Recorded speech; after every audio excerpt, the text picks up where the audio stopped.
संत श्री सुंदरदास जी ने लिखा है, कोटि उपाय करे धन के हित भाग लिखो तितनो ही लहेगो। इतना भाग में लिखा है उतना ही मिलेगा।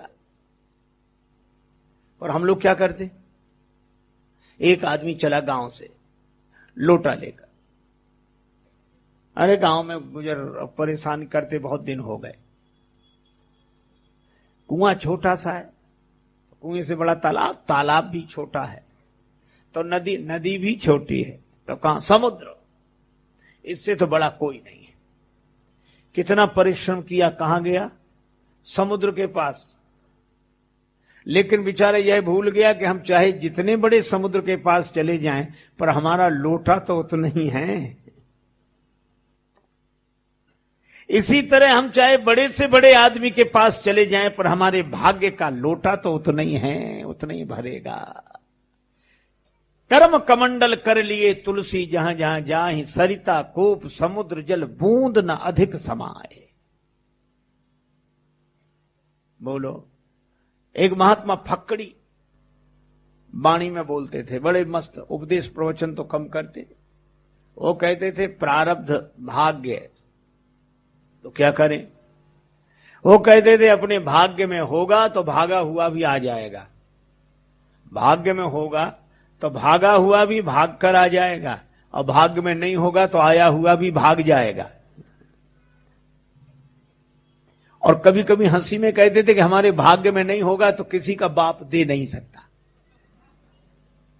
और भाग्य में होगा तो किसी का बाप रोक नहीं सकता। हम काहे को परेशान हो।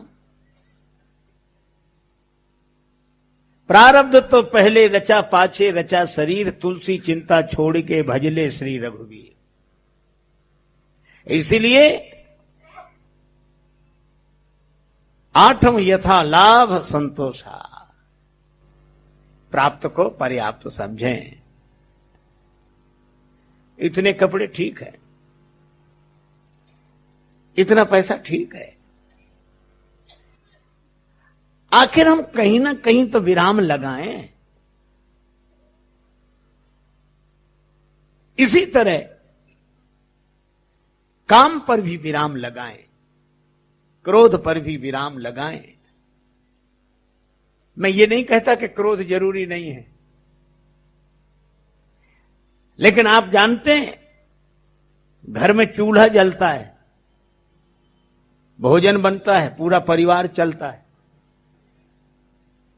तो क्रोध की आग में आप परिवार को व्यवस्थित करके चलाएं, पर आग चूल्हे के भीतर हो, पर ऐसा ना हो कि चूल्हे में लगी आग घर में ही लग जाए, वह आग नष्ट कर देगी।